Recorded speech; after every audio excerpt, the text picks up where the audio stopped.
Hello friends, welcome you all to Gnandeep Academy. Today we are going to study the most important article in fundamental right. That is article 32. Right.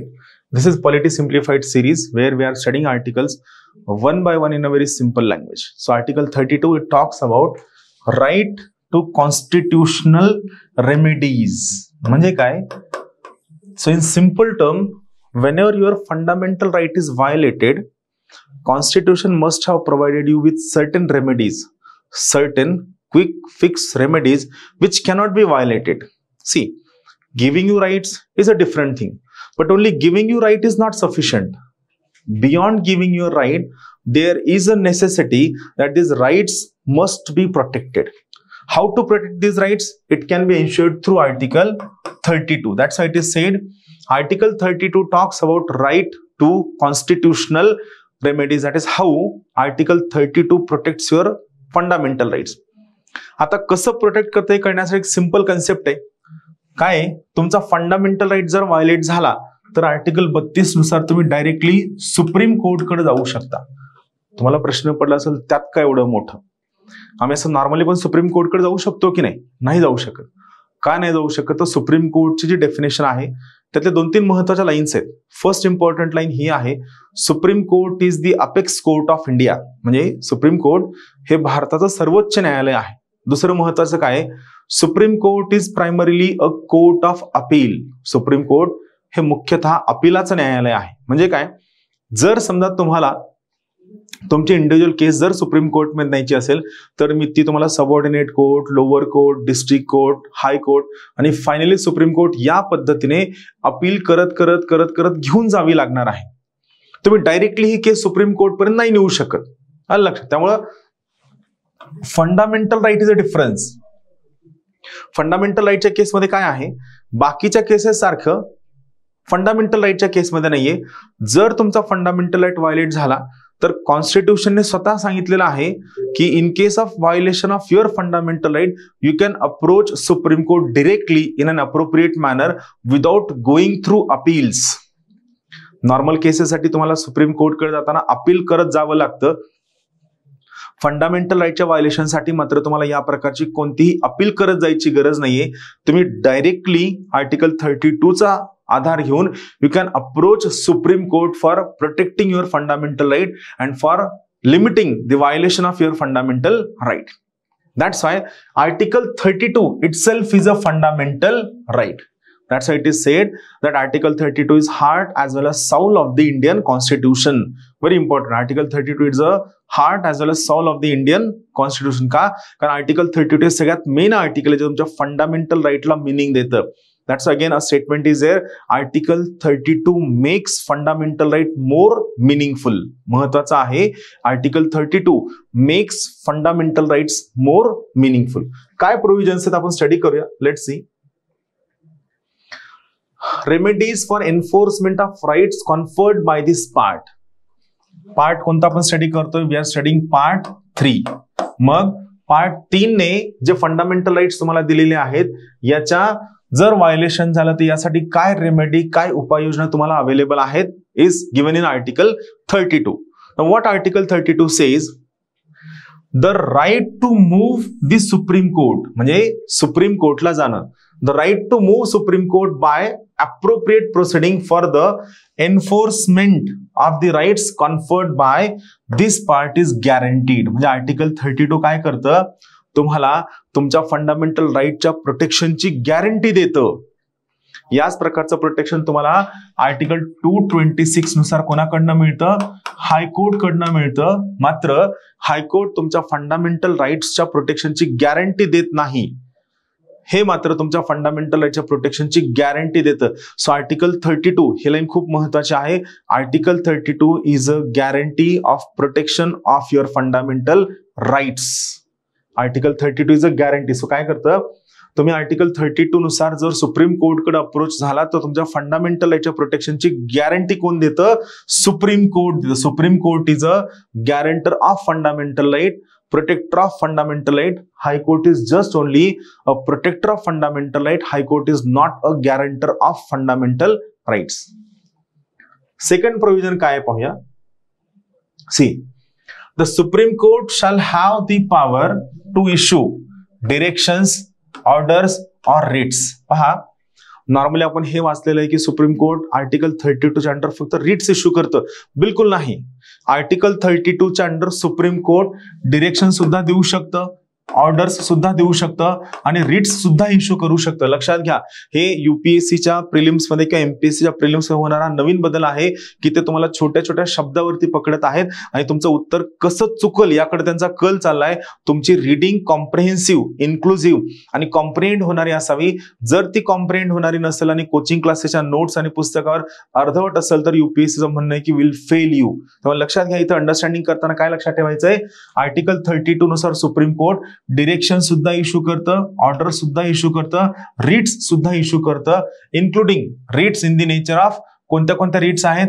एक आहे हिबस corpus, दुसरा आहे मॅन्डॅमस, तिसरा आहे prohibition, चौथा आहे quo वॉरंटो, पाचवा आहे सर्टिओरारी, whichever may be appropriate for the enforcement of any of the rights conferred by this part. आता आपण काय करूया, मी हे सगळे जे शब्द आहेत ना, या सगळ्या शब्दांचं तुम्हाला सिंपल मिनिंग सांगतो आणि प्रत्येक रीट वरती मी सेपरेट सेशन घेतो जेणेकरून इथं कन्फ्युजन नको व्हायला. सगळ्यात पहिली रीट काय, हिबस कॉर्पस. हिबस कॉर्पस याचं मिनिंग होतं टू हॅव दी बॉडी. एखाद्या पर्सनला कुणीतरी इलिगली डिटेन केल्यामुळे जर त्याचा फंडामेंटल राईट व्हायलेट होत असेल तर सुप्रीम कोर्ट त्या ठिकाणी हिबस कॉर्पस नावाचे रीट इश्यू करतं आणि म्हणतं त्या पर्सनला तुम्ही अगोदर माझ्यासमोर हजर करा, मला त्याच्या फंडामेंटल राईटचं प्रोटेक्शन करायचंय आणि मला हे चेक करायचंय की तुम्ही फंडामेंटल राईटचं प्रोटेक्शन व्हायलेट करतायत की नाही. So habeas corpus to have the body. दुसरं आहे मॅन्डॅमस. Mandamus official order. एखादी एजन्सी आहे, गव्हर्नमेंट एजन्सी आहे आणि गव्हर्नमेंट एजन्सी स्वतःचं काम करत नाहीये आणि या गव्हर्नमेंट एजन्सीने काम न केल्यामुळे जर काही लोकांचा फंडामेंटल राईट व्हायलेट होत असेल तर त्या केसमध्ये supreme court can issue writ of mandamus. That is we command you. Mandamus मध्ये काय, वी कमांड यू. आम्ही तुम्हाला आदेश देत आहोत की हे काम तुम्ही करा. तुम्ही हे पर्टिक्युलर काम न केल्यामुळे खूप सगळ्या लोकांचा फंडामेंटल राईट व्हायलेट होत आहे. सो याचं प्रोटेक्शनसाठी तुम्ही हे पर्टिक्युलर काम करा. That is mandamus. तिसरा आहे प्रोहिबिशन. समजा एखादं लोअर कोर्ट आहे, लोअर कोर्टने एखादं जजमेंट किंवा एखादी केस स्वतःकडे घेतली आणि लोअर कोर्टच्या ज्युरिस्डिक्शन मध्ये ती केस येत नाही आणि त्या पर्सनने अप्लाय केले की सर ही पर्टिक्युलर केस लोअर कोर्टमध्ये आल्यामुळे माझा फंडामेंटल राईट व्हायलेट होतोय जे की या केसच्या ज्युरिस्डिक्शन मध्ये येत नाही. तर या केसमध्ये superior court can issue writ of prohibition. We are prohibiting you. आम्ही तुम्हाला निषिद्ध करतोय ही पर्टिक्युलर केस घेण्यापासून. तुम्ही ही पर्टिक्युलर केस घेतल्यामुळे काही लोकांचे फंडामेंटल राईट्स व्हायलेट होत आहेत. So we prohibit you from taking this particular case. याला म्हणायचं प्रोहिबिशन. पुढचा आहे quo warranto. Quo warranto by what warrant or by what authority. Warrant म्हणजे काय, ऑथॉरिटी. समजा एखाद्या पर्सनने एखादं गव्हर्नमेंट ऑफिस इलिगली ऑक्युपाय केलेलं आहे आणि त्या पर्सनने इलिगली ऑफिस ऑक्युपाय केल्यामुळे दुसऱ्या पर्सनचा फंडामेंटल राईट व्हायलेट होतोय तर अशा वेळी supreme court can issue a writ of क्यो वॉरंटो. सुप्रीम कोर्ट म्हणू शकतं की तुम्ही कोणत्या ऑथॉरिटीने, कोणत्या लिगॅलिटीने हे ऑफिस ऑक्युपाय केले सिद्ध करा. Supreme court can ask a person to prove legality of claim to a particular office. Legality of claim to a particular office. तुम्ही ज्या ऑफिसमध्ये बसलाय हे ऑफिस तुमचं आहे, या ऑफिसवर तुमचा क्लेम आहे, ही लिगॅलिटी तुम्ही प्रूव्ह करा. दॅट इज क्यो वॉरंटो. आणि जर समजा तुम्ही ते सिद्ध करू शकला नाही की ऑफिस लिगली तुम्हाला बिलॉंग करतं तर त्या पर्टिक्युलर केसमध्ये तुम्हाला ते ऑफिस सोडावं लागेल. सर्टिओरारी सेम प्रोहिबिशन सारखं, फक्त प्रोहिबिशन काय आहे, प्रोहिबिशन फक्त प्रिव्हेंटिव्ह आहे, म्हणजे त्यांनी ती केस स्वतःकडे घेऊ नये यासाठी प्रिव्हेंटिव्ह आहे.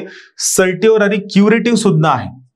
सर्टिओरारी मध्ये काय, सुप्रीम कोर्ट और सुपिरियर कोर्ट सबऑर्डिनेट कोर्टला म्हणतं की ही पर्टिक्युलर केस तुम्ही स्वतःकडे घेऊ नका, हे तुमच्या ज्युरिस्डिक्शन मध्ये येत नाही आणि जर समजा तुम्ही ही पर्टिक्युलर केस स्वतःकडे घेऊन जजमेंट दिलं तर आम्ही तुमच्या जजमेंटला इनव्हॅलिड डिक्लेअर करून, आम्ही तुमच्या जजमेंटला क्वॅश करून टाकू. That is it is curative also. लक्षात घ्या, prohibition is just only preventive, certiorari is preventive as well as curative.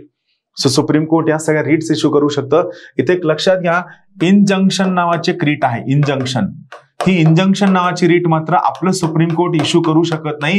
He injunction नावाची रीट फक्त कुठं आहे? It is there in American constitution. अमेरिकेच्या कॉन्स्टिट्यूशन मध्ये इंजंक्शन नावाची पर्टिक्युलर रीट आहे.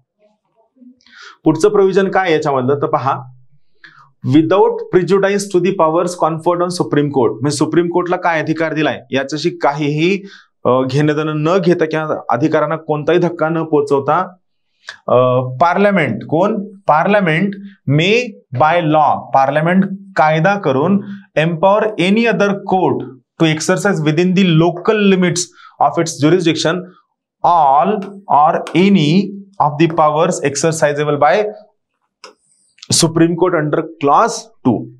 पार्लमेंट कायदा करून काय करू शकतं? सुप्रीम कोर्ट आणि हायकोर्टच्या व्यतिरिक्त इतर कोणत्याही कोर्टाला रीट इश्यू करण्याचा अधिकार देऊ शकतं. फक्त महत्वाचं काय, हा रीट इश्यू करण्याचा अधिकार त्या कोर्टाने कुठं वापरावा? त्याच्या लोकल लिमिट्स मध्येच वापरावा. जे तिथं ज्युरिस्डिक्शन आहे तिथपर्यंतच वापरावा. इतर ठिकाणी याला हा अधिकार वापरण्याचा अधिकार नाही. या ठिकाणी सुप्रीम कोर्ट क्लिअर करतं. महत्वाची गोष्ट, the rights guaranteed by this article, article 32 ने जे तुम्हाला कॉन्स्टिट्यूशनल रेमेडीचे राइट्स गॅरंटीड केलेत, shall not be suspended except as otherwise provided for by this constitution. म्हणजे इव्हन पार्लमेंटचा लॉ सुद्धा आर्टिकल 32 ने दिलेले राइट्स सस्पेंड करू शकत नाही. जर समजा कॉन्स्टिट्यूशन मध्येच एखाद्या ठिकाणी मेन्शन केलं असेल की तुमचे फंडामेंटल राईट सस्पेंड केले जावे तर सस्पेंड केलं जाऊ शकतं. पार्लमेंटचा लॉ सुद्धा तुमचं कोणतंही राईट आणि आर्टिकल 32 ने दिलेलं प्रोटेक्शन सस्पेंड करू शकत नाही. परत एकदा सांगतो, पार्लमेंट सुद्धा लॉ करून तुमचा कोणताही फंडामेंटल राईटला ज्यांना आर्टिकल 32 ने प्रोटेक्शन दिलंय हे 32चं प्रोटेक्शन सस्पेंड करू शकत नाही. जर कॉन्स्टिट्यूशन मध्ये त्या प्रकारचे प्रोव्हिजन असेल तर सस्पेंड होऊ शकतं, अदरवाईज नाही. सो बेसिकली लक्षात घ्या, आर्टिकल 32 हे सगळ्यात इंटरेस्टिंग आर्टिकल आहे. याचा मेन पर्पज काय आहे? तर मेन पर्पज हा आहे की तुमच्या फंडामेंटल राईटला नुसते फंडामेंटल राईट देणं सफिशियंट नाहीये, त्यांचं प्रोटेक्शन करणं हे सगळ्यात जास्त गरजेचं आहे. That's why it is called as that fundamental rights article 32 makes fundamental rights meaningful. Thank you.